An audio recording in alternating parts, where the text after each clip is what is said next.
Hello friends, welcome in my tutorial channel Bioacademy. In this video lecture, I will discuss about first topic of sexual reproduction in flowering plants. ये chapter class 12th का second chapter है. इसके पहले हम लोग sexual reproduction in organism देख चुके हैं. अब हम लोग डिस्कस करेंगे sexual reproduction in flowering plants. दोस्तों, जो यहाँ पे इंपॉर्टेंट पॉइंट होगा आप उसको नोटबुक में नोट डाउन करिएगा और ज़्यादा से ज़्यादा लेक्चर आप अपने फ्रेंड ग्रुप में भी शेयर करिए जिससे कि उनको भी बेनिफिट हो. यहाँ पे प्रीवियस ईयर में आए हुए क्वेश्चंस के जो कॉन्सेप्ट हैं उसको भी ऐड कर दिए गए हैं, तो आप लोग लेक्चर को ध्यान से सुनिए और इम्पॉर्टेंट पॉइंट को नोट डाउन करिए. तो आइए स्टार्ट करते हैं. तो यहाँ पे सबसे पहले sexual reproduction in flowering plants, तो हमको पता होना चाहिए सेक्सुअल रिप्रोडक्शन और फ्लावरिंग प्लांट के बारे में. तो इस अर्थ पे कुछ फ्लावरिंग प्लांट्स होते हैं जो कि मोस्ट एडवांस हैं और कुछ नॉन फ्लावरिंग प्लांट हैं. तो हम यहाँ पे जो रिप्रोडक्शन की मेथड पढ़ेंगे वो किस में पढ़ेंगे, फ्लावरिंग प्लांट के बारे में पढ़ेंगे. नॉन फ्लावरिंग जैसे जिम्नोस्पर्म है हमारे पास, तो हम लोग उसको जो है प्लांट किंगडम में देखते हैं. ओके, बट हम यहाँ पे इसका सेपरेट लेक्चर है 12th में टॉपिक है, तो यहाँ पे हम लोग इसको देखेंगे. अब सेक्सुअल रिप्रोडक्शन का क्या मतलब होता है, तो रिप्रोडक्शन का पहले मतलब आपको पता होना चाहिए कि it is a process. Reproduction का मतलब it is a process in which formation of new individual independent organism. Okay, मतलब किससे फॉर्म होगा, विद देयर पेरेंट्स एंसेस्टर से. अब यहाँ पे सेक्सुअल रिप्रोडक्शन की दो मेथड होती हैं, असेक्सुअल एंड सेक्सुअल रिप्रोडक्शन. तो असेक्सुअल रिप्रोडक्शन में क्या होता है, वहाँ पे मान लीजिए पेरेंट बॉडी है, इससे बनने वाला जो भी ऑर्गेनिज्म होगा, ओके, असेक्सुअल की बात करें, इससे बनने वाला जो भी ऑर्गेनिज्म होगा वो एकदम सिमिलर होगा. ओके, जब तक उस पर कोई इन्वायरमेंटल इफेक्ट ना पड़े, उसमें कोई भी जेनेटिक चेंजेस नहीं होंगे असेक्सुअल रिप्रोडक्शन में.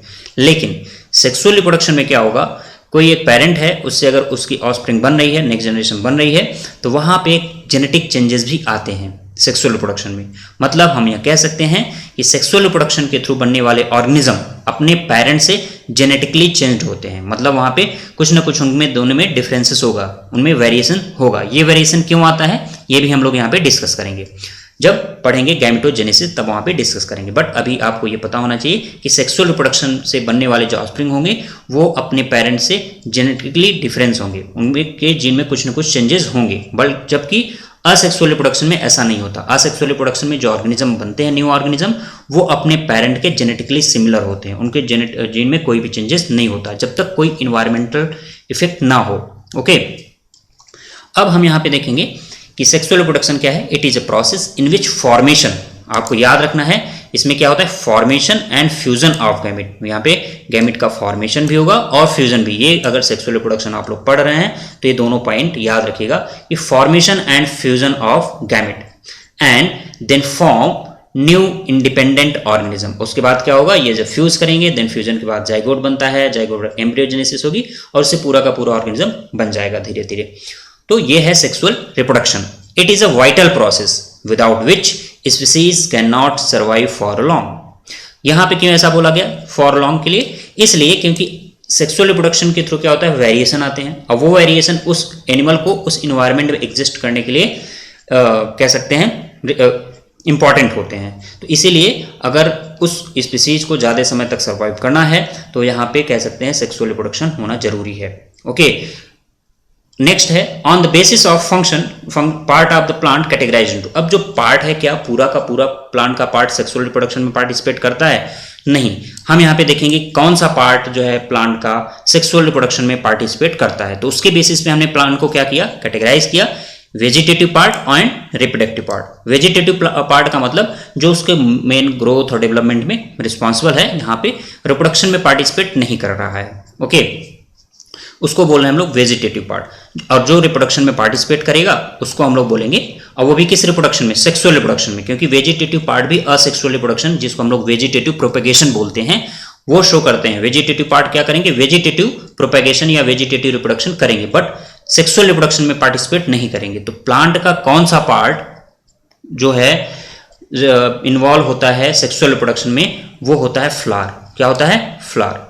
और वेजिटेटिव पार्ट कौन कौन से हैं, रूट, स्टेम एंड लीफ. जब हम लोग प्लांट मॉर्फोलॉजी 11th में पढ़ते हैं तो ये सारी चीज डिस्कस करते हैं डिटेल में. बट अभी आपको बस इतना याद रखना है कि प्लांट का, क्योंकि अभी हम लोग पढ़ रहे हैं sexual reproduction in flowering plant, थोड़ा सा यहाँ पे रिवाइज करा है मैंने कि प्लांट का कौन सा पार्ट इन्वॉल्व होता है रिप्रोडक्शन, सेक्सुअल रिप्रोडक्शन में. तो आपको याद रखना है अब फ्लावर. वेजिटेटिव रिप्रोडक्शन या वेजिटेटिव प्रोपेगेशन में कौन सा पार्ट इन्वॉल्व होते हैं, रूट, स्टेम, लीफ हो सकती है, ये हम लोग डिटेल में देख चुके हैं 11th में। ओके, नेक्स्ट अब फ्लावर के बारे में हम स्टडी करेंगे। फ्लावर पार्ट किससे बनता है, फ्लावर का पार्ट कौन कौन सा पार्ट है फ्लावर में, कौन कौन से एसेसरी पार्ट हैं, कौन कौन से रिप्रोडक्टिव पार्ट हैं, तो ये अब फ्लावर के बारे में डिस्कस करेंगे। तो वहाँ से हमने क्या देखा, वेजिटेटिव एंड रिप्रोडक्टिव पार्ट। अब हम वहाँ पे रिप्रोडक्टिव पार्ट में जो है फ्लावर, वहाँ पे डिस्कस करेंगे फ्लावर के बारे में। अब it is fascinating organ of angiosperms. Angiosperm मतलब फ्लावरिंग प्लांट जो भी हैं उनका ये फैसिनेटिंग स्ट्रक्चर है, अट्रैक्टिंग स्ट्रक्चर है, मतलब ये अट्रैक्ट करता है इंसेक्ट्स वगैरह को पॉलिनेशन के लिए। Okay, it is modified shoot. अब यहाँ पे फ्लावर अगर आ जाए आपको एग्जांपल में, flower is modified shoot, reproductive shoot है। अब यहाँ पे आपको याद रखना है शूट क्यों बोला गया, क्योंकि जो हमारे पास प्लांट के पार्ट होते हैं उसको दो पार्ट में डिवाइड किया जाता है, root system and shoot system. अब शूट सिस्टम में क्या होता है, shoot is stem includes leaf, flower and other things. Okay, birds वगैरह जो भी होंगी तो वो आएगा शूट में। मतलब स्टेम के साथ क्या क्या होगा, वहां पे लीफ भी होगी, बड भी होगा, फ्लावर भी होगा। तो ये सारी चीजें को हम लोग मिलाकर क्या बोल देते हैं, शूट सिस्टम बोल देते हैं। तो इसीलिए फ्लावर क्या है, मॉडिफाइड शूट है। मतलब ये जो हमारे पास ये रूट सिस्टम हो जाएगा और ऊपर हमारा शूट सिस्टम है। अब शूट सिस्टम में हमारे पास क्या होगा, वहां पे फ्लावर होगा, लीफ होगी, स्टेम हो जाएगा। बट आपको यहाँ पे क्या याद रखना है, फ्लावर इज मॉडिफाइड शूट। अब फ्लावर में कौन कौन से वर्ल होते हैं, वर्ल मतलब कौन कौन से मेन पार्ट होते हैं इसके। तो यहाँ पे हम लोग देखेंगे कि फ्लावर को दो पार्ट में डिवाइड किया गया on the basis of their whorl, accessory whorl and reproductive whorl.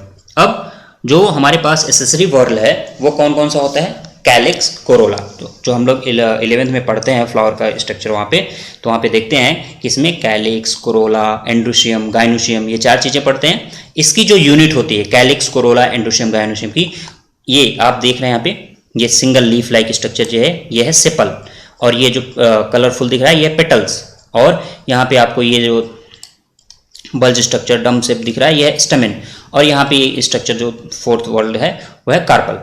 अब हम यहाँ पे बोल सकते हैं कि जो कैलिक्स, कोरोला या एंडोसियम, गाइनोसियम है ये कॉम्प्लेक्स स्ट्रक्चर है, मतलब इनकी यूनिट होगी। जैसे कैलिक्स की यूनिट क्या होगी, सेपल्स, जो लीफ लाइक स्ट्रक्चर आपको दिखा। कलरफुल जो दिखता है, जैसे मान लीजिए गुलाब का एग्जांपल ले लें, सबको ही देखा होगा, उसमें क्या होता है नीचे जो हमारे पास देखेंगे छोटी छोटी लीफ लाइक स्ट्रक्चर, वो क्या हो जाएगा कैलिक्स, और कलरफुल जो पेटल्स होता है कोरोला, उसके अंदर छोटे छोटे इस तरीके से पार्ट होंगे, वो जाएगा स्टेमेन। एंड सिंगल की बात कर रहे हैं, और उसमें जो ये वाला इस तरीके से पार्ट दिखेगा आपको, बल्ज, बेसल बल्ज पार्ट दिखेगा, ये हो जाएगा पूरा का पूरा, हम लोग इसको बोलेंगे कार्पल। तो यहाँ पे अब इसमें एसेसरी वर्ल कौन है, मतलब जो मेन रिप्रोडक्शन में पार्टिसिपेट नहीं करता। ओके, जहाँ पे मेगा स्पोरोजेनेसिस या माइक्रो स्पोरोजेनेसिस नहीं होती, उसे हम बोलते हैं accessory part of the flower. और रिप्रोडक्टिव पार्ट जहाँ पे मेन गैमेटोजेनेसिस होगी और वो गैमेट फॉर्मेशन में पार्टिसिपेट करेंगे, उसको हम लोग बोलेंगे रिप्रोडक्टिव वर्ल। ओके, तो एसेसरी वर्ल कौन कौन से हैं, calyx and corolla. Okay, and reproductive whorl कौन कौन से हैं, एंड्रोसियम एंड गाइनोसियम। तो आपको पता हो गया होगा। और यहाँ पे इस तरीके से आप जब फ्लोरल फार्मूला देखते हैं तो यहाँ पे इस तरीके से फ्लोरल डायग्राम भी देखते हैं, तो इस तरीके से ये क्या है, ऊपर वाला calyx, then corolla, then androecium and then last में गाइनोसियम। ये 4 वर्ल हैं, इनका ऑर्डर भी यही होगा, calyx, corolla, androecium and gynoecium. Calyx, corolla, androecium, gynoecium क्या है, ये कॉम्प्लेक्स फॉर्म है। इनकी यूनिट क्या होगी, कैलिक्स की यूनिट होती है सेपल, सिंगल सिंगल जो होगा, और उसके बाद जो कलरफुल है पेटल्स, उसके बाद जो हमारे पास है स्टेमेन, जिसको कंबाइंड फॉर्म में हम क्या बोलते हैं, एंडोसियम, और लास्ट वाला जो पार्ट है गाइनोसियम। अब एंडोसियम और गाइनोसियम क्या है, तो ये जो मेल रिप्रोडक्टिव ऑर्गन होता है ना, ओके, मेल रिप्रोडक्टिव ऑर्गन क्या है, वो एंडोसियम है, और फीमेल रिप्रोडक्टिव ऑर्गन जो है वो क्या है, गाइनोसियम है। इसकी यूनिट क्या होती है, एंडोसियम की यूनिट, अब आप बता सकते हैं, एंडोसियम की यूनिट जो होगी स्टेमेन, एंड गाइनोसियम की जो यूनिट होगी कार्पेल या पिस्टल भी बोलते हैं इसको, कार्पेल या पिस्टल भी बोलते हैं। ओके, तो आपको यहाँ से ये क्लियर हो जाना चाहिए कि मेन रिप्रोडक्शन में कौन सा जो है पार्ट इन्वॉल्व होगा, एंडोसियम, गाइनोसियम। मतलब आगे चल के हमको एंडोसियम, गाइनोसियम के बारे में डिटेल में पढ़ना है। ओके, यहाँ पे sexual reproduction in flowering plant में। अब फ्लावर के बारे में और थोड़ा सा जान लेते हैं। Flower are formed on matured stem in response to hormone. मतलब यहाँ पे कोई ना कोई हार्मोन है जिसके कारण, अब जरूरी नहीं है कि प्लांट की हर एक शूट जो है फ्लावर में मॉडिफाइड हो ही जाए। ओके, मतलब वहाँ पे जो शूट मॉडिफाइड हो रही है उसके लिए कोई प्लांट हार्मोन रिस्पॉन्सिबल है। तो एक हमारे पास हाइपोथेसाइज्ड जो हार्मोन है वो क्या है, फ्लोरिजन हार्मोन रिस्पॉन्सिबल होता है फ्लावरिंग के लिए। तो ये आपको याद रखना है कि जो यहाँ पे मॉडिफाइड शूट है वो किसके कारण हो रही है, हार्मोन के कारण हो रही है, due to response to hormone. Okay, और जो हार्मोन है, एक हाइपोथेसाइज्ड जो हार्मोन है वो कौन सा है, फ्लोरिजन। ओके, अब वहाँ पे जो हमारे पास शूट होगी वहाँ पे क्या होगा, floral primordia develops on shoot एपिसेस। मान लीजिए शूट थी, अब यहाँ पे ये देखिए फ्लोरल प्रिमोर्डिया बन गई। अब फ्लोरल प्रिमोर्डिया का मतलब क्या होता है, ओके, तो प्रिमोर्डिया का मतलब होता है, प्रिमोर्डियम का मतलब होता है अर्लियर स्ट्रक्चर। अब उसके आगे क्या लगा हुआ है, फ्लोरल, तो फ्लावर बनाने का अर्लियर स्ट्रक्चर जो होगा उसको बोलेंगे floral primordia. Floral primordia develops on shoot एपिसेस। एपिसेस मतलब ये जो शूट यहाँ से इस तरीके से ब्रांच आपको दिख रही है, इसके एपिसेस जो यहाँ पे फ्लावर बनाएगा इस तरीके से। तो ये क्या हो जाएगी, आप जब देखते हैं जब फ्लावर प्लांट में बनता है तो क्या होता है, इस तरीके से छोटा सा ऐसा बड लाइक स्ट्रक्चर होगा। उससे पहले की stage, initial stage, earlier stage, वो क्या हो जाएगी, floral primordia. Then floral primordia develops into floral bud. तो आप इस तरीके से देख सकते हैं कि फ्लोरल बड बन जाती है। देखते हैं कि नहीं, रोज का बड वहाँ पे बहुत लोग गिफ्ट वगैरह करने में भी बड वाला ज़्यादा प्रेफर करता है, तो इस तरीके से आप बोल सकते हैं कि फ्लोरल बड बना। फ्लोरल बड के बाद फ्लोरल बड क्या हो जाएगा, अब फ्लावर बनाएगा। तो फ्लोरल बड जब फ्लावर बनाता है तो उसको हम एक टर्म दे देते हैं, क्या दे देते हैं, एंथेसिस। एंथेसिस का मतलब क्या है, opening of floral bud and form flower. Okay, अब समझ में आया फ्लोरल प्रिमोर्डिया क्या है, इनिशियल स्ट्रक्चर है। फ्लोरल प्रिमोर्डिया किस में डेवलप हो जाएगी, फ्लोरल बड में डेवलप हो जाएगी, इस तरीके से जो आपने स्ट्रक्चर देखा। और अब ये फ्लोरल बड क्या बनाएगा, फ्लावर, और उसको हम टर्म को क्या नाम देंगे, एंथेसिस। ये सारी चीज़ें याद रखनी है, एग्जाम में कहीं से भी आ सकता है, तो आपके एग्जाम में कोई भी क्वेश्चन छूटे नहीं, इसलिए सारे पॉइंट मैं यहाँ पे डाल रहा हूँ। नेक्स्ट, अब देखिए जब ये मान लीजिए फ्लावर बन गया तो ये क्या होगी, स्टाक हो गई, मतलब वो स्ट्रक्चर जो कि मेन स्टेम से इसको जोड़ रहा है, फ्लावर को मेन स्टेम से जोड़ रहा है। इस स्ट्रक्चर को हम लोग क्या नाम देंगे, इस स्ट्रक्चर को नाम देते हो आप लोग पेडिसेल। क्या देते हो, pedicel. The stalk of flower is known as pedicel. End of the pedicel is flattened और dome shaped which is called thalamus. इसको क्या बोलते हैं, इसके मान लीजिए ये क्या है, हमारे पास पेडिसल था, इसका एंड पार्ट क्या है, इस तरीके से बल्ज्ड या फ्लैटेंड स्ट्रक्चर हो, और इसको बोलते हैं थैलमस। तो आप यहाँ पे क्लियरली देख सकते हैं ये क्या है, ये थैलमस है। ओके, और यहाँ पे इस तरीके से पेडिसल रहा होगा जो कि मेन स्टेम से इसको जोड़ रहा है फ्लावर को। तो हम यहाँ पे क्या बोल रहे हैं, थैलमस क्या है, इट इज फ्लैटेंड और dome shaped and part of the pedicel. Okay, अब थैलमस क्या है, तो थैलमस यहाँ पे आपको याद रखना है, इट इज मॉडिफाइड स्टेम। क्या है, मॉडिफाइड स्टेम। ओके, अब स्टेम होगा तो इसके पास क्या होगी, मान लीजिए ये हमारे पास क्या है, ये हमारे पास थैलमस हो गया। थैलमस के पास क्या होगी, नोड एंड इंटरनोड होगा, क्योंकि it is A important characteristics of stem. हम लोग पढ़ते हैं, जब स्टेम पढ़ते हैं 11th में तो वहाँ पे पढ़ते हैं what is stem, stem the which have node and internode. तो इस तरीके से मान लीजिए थैलमस है। अब थैलमस किसका जो है एंड पार्ट है, पेडिसल का। तो पेडिसल का डम शेप्ड या फ्लैटेंड पार्ट क्या कहलाता है, thalamus. It is modified stem, याद रखना है, it is modified stem, shoot नहीं बोल रहे हैं हम यहाँ पे, पहली चीज। Next, on which nodes and inter nodes present, but inter nodes यहाँ पे क्या होगी, हाईली रिड्यूस्ड होगी।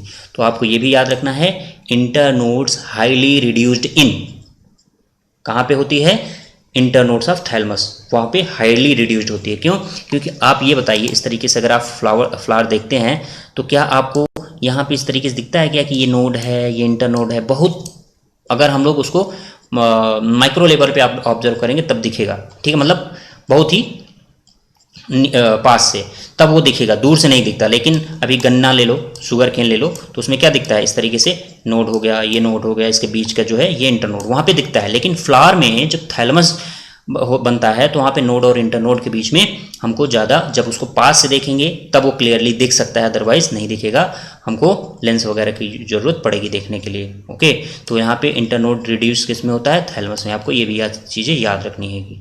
अब जो अभी हम लोगों ने फ्लोरल वर्ल पढ़े थे, कौन कौन से पढ़े थे, कैलिक्स, कोरोला, एंड्रोसियम, गाइनोसियम। इनका ऑर्डर भी यही है कि अगर ये होगा तो पहला calyx, then corolla, then androecium, then fourth whorl कौन सा होगा, गाइनोसियम। ये आपको याद रखना है, ऑर्डर नहीं भूलना है।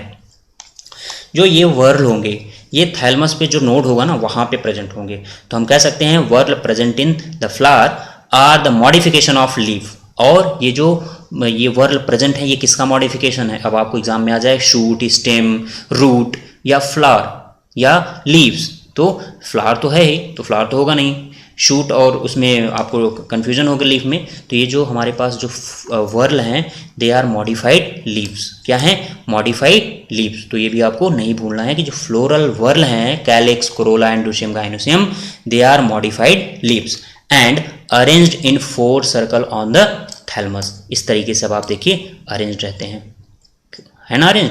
यहाँ पे कैलिक्स हो गए, इधर भी है, देन कोरोला मतलब पेटल्स जो हो गए, फिर एंडोसियम हो गया, गाइनोसियम हो गया। इनके नंबर वेरी करती रहते हैं हर में, तो वो हम लोग डिटेल में देखते हैं जब वहाँ पे पढ़ते हैं फ्लावर के बारे में। आपको अभी यहाँ पे क्या याद रखना है, कौन सा जो है मेन रिप्रोडक्शन में पार्टिसिपेट करेगा, क्योंकि हम लोग पढ़ रहे हैं sexual reproduction in flowering plant. But ये टर्म आते हैं एग्जाम में, आए हैं, इसलिए मैं यहाँ पे इसको जो है डाला हूँ। If internode increases between the calyx and Corolla, मतलब फ्लोरल अभी थैलमस पे मान लीजिए थैलमस है और यहाँ पे कैलिक्स है और ये कोरोला है और ये एंडोसियम है और यहाँ पे क्या है? गाइनोसियम है। ओके, इस तरीके से ये क्या है? कैलिक्स, कोरोला, एंडोसियम, गाइनियम। ये मैं अलग अलग बना दिया हूँ जिससे आपको क्लियरली दिखे। अब यहाँ पे क्या है? इफ इंटरनोड इंक्रीजेज, इंटरनोड मतलब ये नोड है, ये नोड है, ये लाइन आपको जो दिख रही है, इनके बीच अगर क्या हो जाए? इंटरनोड ये जो है बढ़ जाए, तो उसको क्या बोलोगे? एक टर्म देते हैं हम लोग, साइंटिफिक टर्म है एंथोफोर। क्या बोलते हैं? एंथोफोर। तो एंथोफोर क्या होता है? The distance increases between calyx and Corolla. अगर वो भी कैसी डिस्टेंस? इंटरनोड की डिस्टेंस, मतलब यहाँ पे कैलिक्स और कोरोला के बीच में क्या हो जाए? जो इंटरनोड है उसकी लेंथ बढ़ जाए, तो उसको क्या बोलेंगे? एंथोफोर बोलेंगे। When the length between corolla and endoecium, मतलब सेकेंड एंड थर्ड वर्ल के बीच का जो इंटरनोड है उसकी लेंथ जो है इंक्रीज हो जाए, बढ़ जाए, तो उसको क्या बोलेंगे? एंड्रोफोर। क्या बोलेंगे? एंड्रोफोर। अभी आप सब समझिए कॉन्सेप्ट को, एंड्रोफोर। नेक्स्ट थर्ड क्या है? When the length between endoecium and gynoecium increases, then it is called गाइनोफोर। गाइनोफोर किसको बोल रहे हैं? मतलब किसके बीच का इंटरनोड का लेंथ बढ़ रहा है? Third whorl and fourth whorl. और थर्ड वर्ल क्या होता है? Androecium and gynoecium. यहाँ पे एंडोसियम गाइनोसियम हम बोल रहे हैं, लेकिन इनकी जो यूनिट होंगी वो क्या हो जाएंगी? वो हो जाएंगी हमारे पास क्या कहते हैं? Pistil and carpel. Okay, pistil, carpel और स्टमेन। पिस्टिल, कार्पेल हम लोग बोलते हैं गाइनोसियम की यूनिट को, और क्या कहते हैं?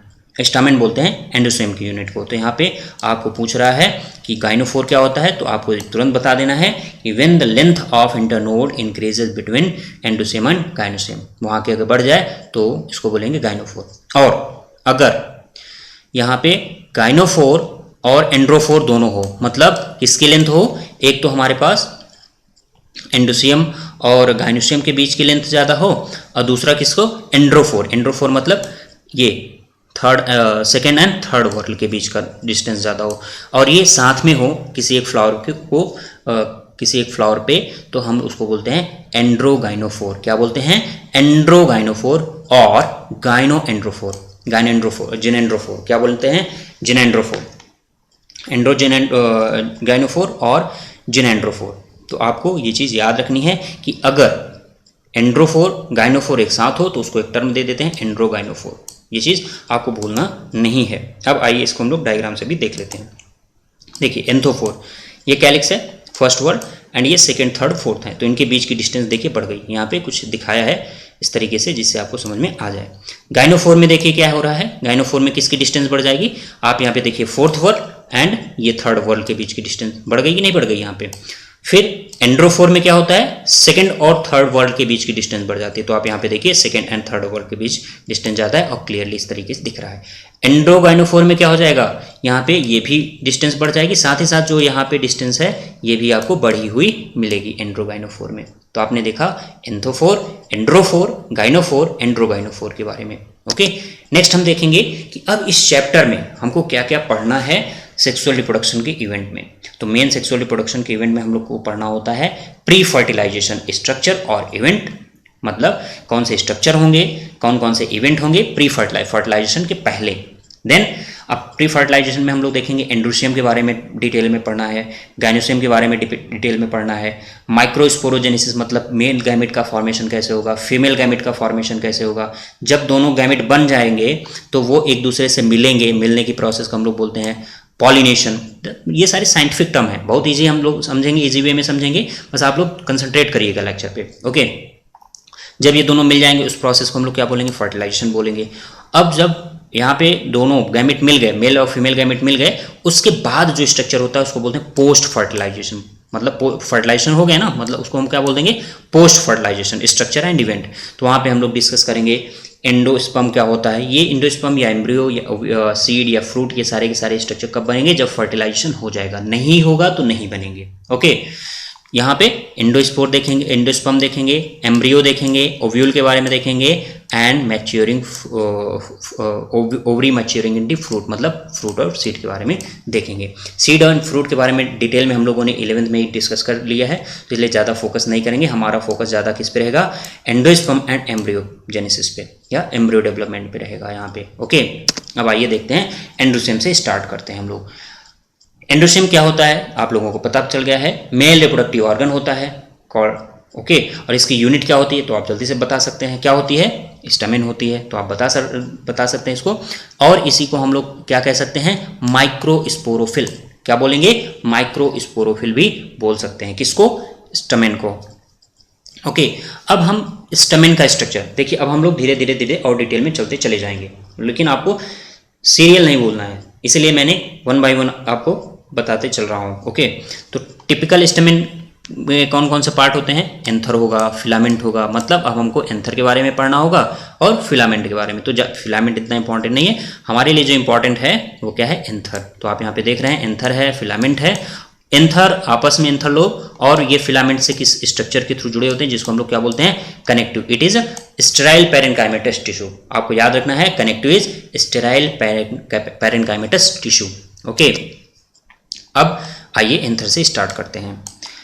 एंथर क्या होता है, anther it is a terminal bilobe structure. आप यहाँ पे देख रहे हैं एंथरोफिलामेंट, जिसको हम लोग क्या बोल रहे थे, स्टैमेन बोल रहे थे। तो इसमें एक टर्मिनल पोर्शन होगा और ये फिलामेंट वाला पोर्शन होगा। फिलामेंट किससे अटैच होगा आप तुरंत बता सकते हैं, फिलामेंट थैलमस से अटैच होगा। ओके, कौन सा वर्ल है, थर्ड वर्ल है। क्यों है, क्योंकि हम लोग को पढ़ना है, हम लोगों ने फर्स्ट सेकंड क्यों नहीं पढ़ा, क्योंकि वो एसेसरी वर्ल्ड होते हैं। हमको क्या पढ़ना है, रिप्रोडक्टिव वर्ल्ड के बारे में पढ़ना है। तो रिप्रोडक्टिव वर्ल्ड में पहला हम कौन सा देख रहे हैं, एंडोशियम। एंडोशियम में जो यूनिट होती है क्या होती है, स्टैमेन। स्टैमेन में जो स्ट्रक्चर होते हैं कौन कौन से होते हैं, एंथर एंड फिलामेंट। तो हमको किस में डिटेल में पढ़ना है अभी, एंथर में। Okay, it is a terminal bilobed structure और सिंगल लोब्ड स्ट्रक्चर। तो आप यहाँ पे देख सकते हैं, this is a bilobed structure, okay, and this is a single lobed structure. जो बाइलोब्ड होते हैं उनको हम लोग क्या बोल देंगे, डाइथिकस एंथर बोलेंगे। क्या बोलेंगे, डाइथिकस एंथर बोलेंगे।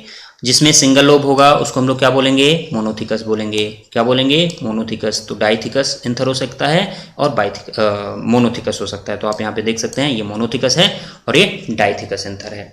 ईच लोब कंटेन्स 2 माइक्रोस्पोरेंजिया और पॉलन सैक। हर एक लोब में क्या होगा, 2 माइक्रोस्पोरेंजिया होगी, कुछ इस तरीके से। मान लीजिए हमारे पास ये है, तो यहाँ पे देखिए एक लोब है, तो यहाँ पे इस तरीके से आपको दिख सकता है। ये देखिए यहाँ पे हर एक लोब जो होगा वहाँ पे 2 माइक्रोस्पोरेंजिया होंगी, जहाँ पे माइक्रोस्कोप फॉर्मेशन होगा। आगे चल के वो माइक्रोस्पोरेंजिया किस में डेवलप हो जाएंगी, पॉलन सैक में। आफ्टर मैच्योरेशन, ये दोनों चीज़ें आपको याद रखनी है। During formation of pollen grain microsporangia बोलते हैं, आगे चल के उसी को क्या बोलते हैं, पॉलन सैक। जब पॉलन ग्रेन का फॉर्मेशन हो जाता है तो एक लोब में कितनी माइक्रोस्पोरेंजिया होती हैं, 2। आगे चल के यही दोनों माइक्रोस्पोरेंजिया क्या होते हैं, इनके बीच की जो लेयर होगी वो डिसॉल्व हो जाएगी और सिंगल माइक्रोस्पोरेंजिया में कन्वर्ट हो जाती है। ये भी एग्जाम में पूछ सकता है, इसलिए मैं बता दे रहा हूँ यहाँ पे।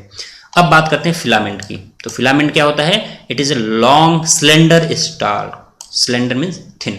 ओके, इट्स प्रॉक्सिमल एंड, मतलब इसका ये वाला पोर्शन था, ये एक तरफ तो क्या था, यहाँ पे एंथर इस तरीके से प्रेजेंट था, और ये वाला जो प्रॉक्सिमल एंड है, नियरेस्ट एंड है किसके, थैलमस के, वो किससे अटैच होगा, या तो थैलमस से अटैच होगा, या तो पेटल से अटैच हो सकता है, या जहाँ पे सेपल और पेटल अलग नहीं होते वो टिपल से अटैच हो सकता है। तो आप याद बता सकते हैं proximal end of the filament attached to thalamus और टेपल्स और पेटल्स। ओके, टेपल्स क्या होता है, जिसमें सेपल और पेटल डिफरेंशिएट नहीं होते। एंथर एंड फिलामेंट और two other lobes are attached together with the help of sterile parenchymatous tissue called connective। जैसा कि मैंने बताया था कि यहाँ पे एंथर फिलामेंट से और इनका लोब जो होगा आपस में स्ट्राइल टिश्यू से अटैच होता है, जिसको हम लोग क्या बोलते हैं, कनेक्टिव बोलते हैं। तो ये भी आपको याद रखना है। Mode of attachment of anther and filament, यहाँ से भी क्वेश्चन आता है, तो आपको ये भी याद रखना है कि जो इनका अटैचमेंट है एंथर का और फिलामेंट का, वो किस तरीके से हो सकता है। मतलब क्या फिलामेंट पूरा का पूरा जो है एंथर, जहाँ तक एंथर होगा वहाँ तक प्रेजेंट होगा, या उसके बेस पे प्रेजेंट होगा, या उसके सेंटर में प्रेजेंट होगा। इसी के बेसिस पे यहाँ पे इसके अटैचमेंट के बेसिस पे हम लोग अलग अलग जो है यहाँ पे अटैचमेंट का नाम देखते हैं, टाइप देखते हैं। तो कौन कौन सा पहला है, पहला बेसिफिक्स्ड। बेसिफिक्स्ड में क्या होता है, यहाँ पे जो फिलामेंट है वो एंथर के बेस से अटैच होता है, बेस से अटैच होता है। जैसे हम लोग किस में देखते हैं, ब्रेसिका में देखते हैं। ओके, ब्रेसिकेसी में देखते हैं इसको बेसिफिक्स्ड, उसको क्या बोलेंगे, बेसिफिक्स्ड। तो नाम से ही पता चल रहा है कि फिलामेंट एंथर के बेस से अटैच होगा। एडनेट में क्या होता है, एडनेट में क्या होता है कि जो फिलामेंट होता है, आप यहाँ पे देख पा रहे हैं फिलामेंट कहाँ पे जा रहा है, थ्रू आउट द एंथर, मतलब एलॉन्ग कह सकते हैं एंथर, हमारे पास जो एंथर लोब है पूरा का पूरा ऊपर तक ये प्रेजेंट है। ओके, और ये हमारे पास एंथर इस तरीके से इससे अटैच्ड है। हम कह सकते हैं filament run through out the length of anther. Okay, तो ये कहाँ पे देखने को मिलेगा, एडनेट रेननकुलस में। ओके, नेक्स्ट थर्ड देखते हैं डॉर्सिफिक्स्ड। डॉर्सिफिक्स्ड में क्या होगा कि जो फिलामेंट होगा उसके dorsal side of the anther, आप यहाँ पे देख सकते हैं कि एंथर के डॉर्सल साइड पे अटैच्ड है। ओके, कहाँ से अटैच्ड है, डॉर्सल साइड पे अटैच्ड है। नेक्स्ट वर्सेटाइल में क्या होता है, वर्सेटाइल में क्या होता है कि जो फिलामेंट होता है वो मिडिल ऑफ द कनेक्टिव से अटैच होगा मिडिल पोर्शन में, जिससे क्या होता है एंथर स्विंग कर सकता है, क्या कर सकता है, स्विंग कर सकता है इस तरीके से। ओके, तो ये कहाँ पे देखने को मिलेगा आपको, ग्रासेस वगैरह में। फिर डाइवर्जेंट, डाइवर्जेंट का मतलब जैसे हम लोग सड़क में देखते हैं ना, डाइवर्जेंट इस तरीके से, मतलब यहाँ पे क्या होगा कि जो फिलामेंट है वो सेपरेट हो जाएगा। जब सेपरेट हो जाएगा तो उससे जो एंथर लोब लगा होगा, तो इस तरीके से एंथर लोब भी क्या हो जाएगा, सेपरेट हो जाएगा। तो हम कह सकते हैं in which anther lobes are separated due to enlargement connective. Okay, तो ये आपको कहाँ पे देखने को मिलेगा, टीलिया प्लांट में देखने को मिलेगा ये भी। नेक्स्ट हमारे पास है डिस्ट्रक्टाइल टाइप का। तो यहाँ पे क्या होता है, दोनों एंथर लोब जो है काफ़ी दूर दूर होते हैं। आप यहाँ पे देख सकते हैं कि एक जो एंथर लोब है यहाँ पे प्रेजेंट है और एक एंथर लोब यहाँ पे प्रेजेंट है। तो आपको यहाँ पे याद रखना है कम से कम बेसिफिक्स्ड, एडनेट, डॉर्सिफिक्स्ड एंड वर्सेटाइल का कम से याद रखिएगा। आपको यहाँ पे पूछ सकता है which type of attachment of anther and filament can swing freely, तो आपको याद होना चाहिए वर्सेटाइल में, या किस में अगर प्लांट वगैरह में पूछ ले तो ग्रासेस में आपको याद रखना है। ओके, देखिए मैंने सब चीज़ को अलग अलग कैटेगराइज करके बनाया है। आप लोग प्लीज़ यहाँ से इंपॉर्टेंट पॉइंट नोट डाउन करिए और अपने फ्रेंड ग्रुप में भी शेयर करिए, और ज़्यादा से ज़्यादा लेक्चर को, चैनल को सब्सक्राइब करिए और अपने फ्रेंड ग्रुप में शेयर करिए, जिससे कि उनको भी बेनिफिट हो। और कमेंट करके बताइए कहाँ पे आपको डाउट है, या आप नीचे दिए हुए इस नंबर पे भी पूछ सकते हैं। ओके, नेक्स्ट लेक्चर में हम लोग डिस्कस करेंगे स्ट्रक्चर ऑफ एंथर के बारे में, माइक्रोस्पोरेंजियम क्या होता है, पीएमसी क्या होती है, एमएमसी क्या होती है, माइक्रोस्पोर मदर सेल जिसको बोलते हैं, और मेगास्पोरोजेनेसिस या माइक्रोस्पोरोजेनेसिस हम लोग नेक्स्ट लेक्चर में डिस्कस करेंगे। तो चैनल को इसी तरीके से आप लोग देखते रहिए। Thank you.